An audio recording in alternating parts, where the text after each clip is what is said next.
پیش ہو گیا، وہ خبر بھی آپ کے سامنے رکھتے ہیں۔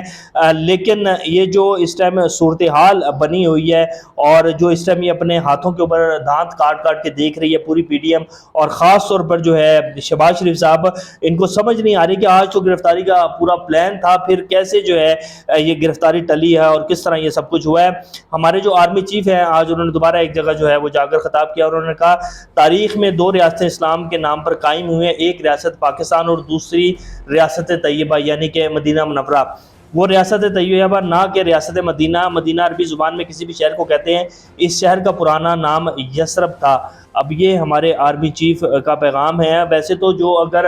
اس ریاست کو اگر آپ دیکھیں تو وہاں انصاف بھی بہت اچھا ہے، وہاں کی عوام بھی بہت خوشحال ہے، اور سعودی عرب کا اور پاکستان کا تو کسی بھی طریقے سے جی وہ کیا ہی نہیں جا سکتا، موازنہ ہی نہیں کیا جا سکتا۔ ہمیں 75 سال ہو گئے ہیں بنے میں، اور ہم بھی جو ہیں وہ اسلام کے اوپر ہی ہمارے ملک کا قیام ہوا تھا، اور آج آپ دیکھ لیں کہ پاکستان میں انصاف کو اٹھا کے دیکھ لیں، صحت کی سہولیات کو اٹھا کے دیکھ لیں، کاروباری زندگی کو اٹھا کے دیکھ لیں، پچھلے 75 سال سے عوام کے ساتھ کیا ہو رہا ہے۔ ہر آئے دن جو ہے وہ عزتیں نیلام ہو رہی ہیں ہماری تھانے کچہریوں میں۔ یہ تو اب ایک ایسے لگتا ہے کہ جیسے ہم نے سدا ایسے ہی رہنا ہے۔ جو صورتحال ہے اور جس طرح پچھلے 1.5 سال سے جو کارروائیاں ریاست کی طرف سے ڈالی گئی ہیں، تو وہ کسی سے ڈھکی چھپی نہیں ہے۔ پوری دنیا کا میڈیا جو ہے اس کے اوپر چیخو پکار کر رہا ہے۔ یونائیٹڈ نیشن سے لے کے کون سا دنیا کا ایسا ملک ہے جس نے یہ نہیں کہا کہ پاکستان میں جو ہے انسانی حقوق کی خلاف ورزی ہو رہی ہے، لیکن ہم تو کانوں میں تیل ڈال کر جو ہے چپ کر کے بیٹھے ہوئے، اور پھر ہم جو ہے اس طرح کے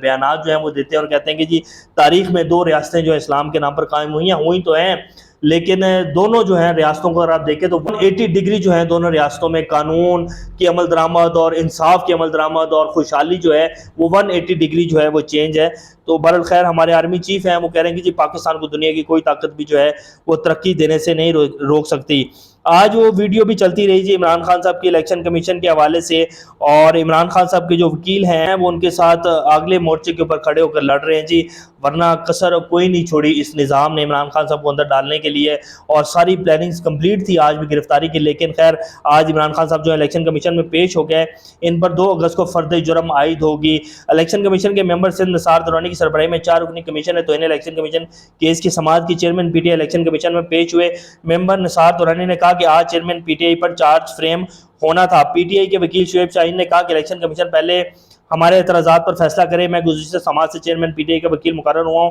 مجھے کیس کی فائلیں پڑھنے کا موقع دیا جائے۔ اور اس کے بعد جو ہے انہوں نے کہا کہ جی آپ فائلیں پڑھیں یا نہ پڑھیں، 2 اگست کو جو ہے چیئرمین پی ٹی آئی بذات خود پیش ہو اور ہم نے فرد جرم عائد کرنی ہے۔ تو آج بھی بیسیکلی فرد جرم عائد کرنی تھی، لیکن پھر جو ہے وہ گرفتاری نہیں ہو سکی۔ اور اب چلتے ہیں کہ کیسے پی ڈی ایم کے پاؤں کے نیچے سے زمین سرک رہی ہے۔ پہلے مولانا فضل الرحمان صاحب کا بیان آپ کے سامنے رکھتے تو انہوں نے کہا کہ جی میں خبردار کرتا ہوں۔ اب اگر دیکھا جائے تو ساری کی ساری حمایتیں، سارا کا سارے نظام کی جو طاقت ہے وہ ان کے ساتھ کھڑی ہے۔ الیکشن بھی اپنے حساب سے ریگڈ کرنے کے پورے پلان بنا لیے ہیں، حکومتیں بھی ساری انہی کی ہیں، نگران وزیر اعظم بھی اب انہی کا آئے گا۔ تو پھر مولانا فضل الرحمان صاحب یہ کیوں کہہ رہے ہیں کہ جی میں خبردار کرتا ہوں کہ اگر کوئی یہ بات سوچ رہا ہے یا کوئی یہ پلان بنا رہا ہے کہ ملک پر کوئی ناجائز حکومت مسلط کر سکے گا تو ایسا بالکل نہیں ہوگا۔ ہم پہلے جیسے ہم نے اکھاڑ کر باہر پھینک دیا تھا اور گریبان سے پکڑ کر باہر پھینک دیا تھا، تو ہم اب بھی ایسا ہی کریں گے۔ ہم کسی بھی ناجائز حکومت کو تسلیم نہیں کریں گے۔ اس موقع کے اوپر مولانا فضل الرحمان کا یہ بیان آپ خود سمجھدار ہیں کہ معاملات کس طرف جا رہے ہیں، اور باقاعدہ یہ جو اسحاق ڈار صاحب کا ہم نام تو لے رہے ہیں کہ نہیں جی ہم نے تو کسی نے بھی نام نہیں دیا، ایسا نہیں، اقبال صاحب ایسے تو نہیں آ کر میڈیا کے اوپر کہیں گے کہ جی اسحاق ڈار صاحب کے نام پر جو ہے وہ بحث چل رہی ہے، پیپلز پارٹی نے بھی حمایت کا اعلان کر دیا ہے، اور باقی تمام جو جماعتیں ہیں وہ بھی دیکھیں گے کہ وہ بھی مان جائیں گی، اتحادی جتنے بھی ہیں۔ لیکن اب بالکل 180 ڈگری شفٹ ہو گئے کہ پیپلز پارٹی کی جو ہے انہوں نے تو کہہ دیا کہ نہیں جی ہم نے تو کوئی نام نہیں جو ہے ہمارے سامنے رکھا، نہ ہی ہم نے اسحاق ڈار کے نام کے اوپر جو ہے نے کہا کہ جی ہم راضی ہیں، تو اسحاق ڈار نہیں بن سکتے۔ تو یہ پراپر پلاننگ تھی اور ان کو باقاعدہ شٹ اپ کال جو ہے وہ دی گئی ہے۔ جیسے کہ ہم نے آپ کے سامنے کہا تھا کہ جب تک ہمارے جو مقتدر حلقے ہیں اور ہمارے جو اس ملک کو اس ٹائم چلایا جا رہا ہے، جو لوگ چلانے والے جو کرتا دھرتا ہے،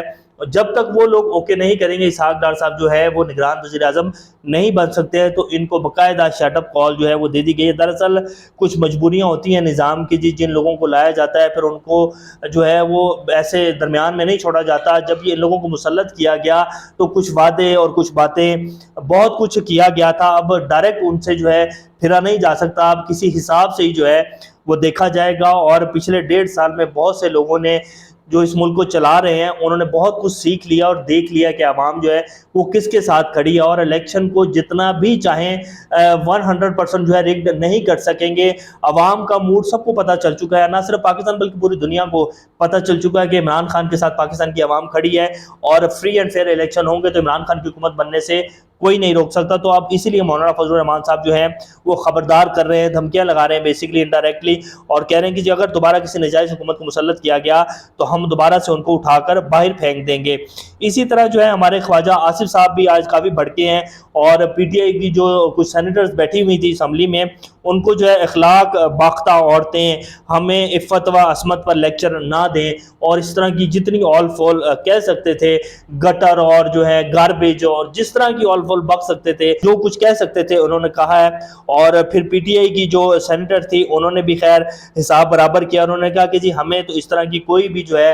زبان نہیں سکھائے گی، نہ ہمیں اس طرح کی پرورش ہماری کی گئی ہے، اور وقت تھوڑا ہی ہے، بہت کچھ بدلنے والا ہے، آپ دیکھتے جائیں۔ یہ پی ٹی آئی کی جو سینیٹر تھی ڈاکٹر زرقا سہروردی، انہوں نے جو ہے پھر حساب برابر کیا۔ حساب کیا برابر کرنا، انہوں نے کچھ تمیز کے دائرے میں رہ کر جو ہے بات کرنے کی جو ہے وہ نصیحت کی خواجہ آصف صاحب کو، انہوں نے کوئی غلط لفظ جو ہے وہ استعمال نہیں کیا۔ تو یہ جی آج کا سارا دن جو ہے وہ رہا ہے ہمارے پاکستان میں خبروں کے حوالے سے، اور اب جو خبریں ہیں وہ محرم کے بعد ہی آئیں گی، اور 2 اگست کو جو ہے عمران خان صاحب کو بلا لیا گیا کہ جی آپ آئیں اور پیش ہوں، اور پھر جو ہے ہم دیکھیں گے اور فرد جرم عائد کریں گے۔ رانا ثناء اللہ صاحب کہتے ہیں کہ جی ہم عوام کی امنگوں کے اوپر جو ہے فیصلہ کریں گے نگران وزیر اعظم کا۔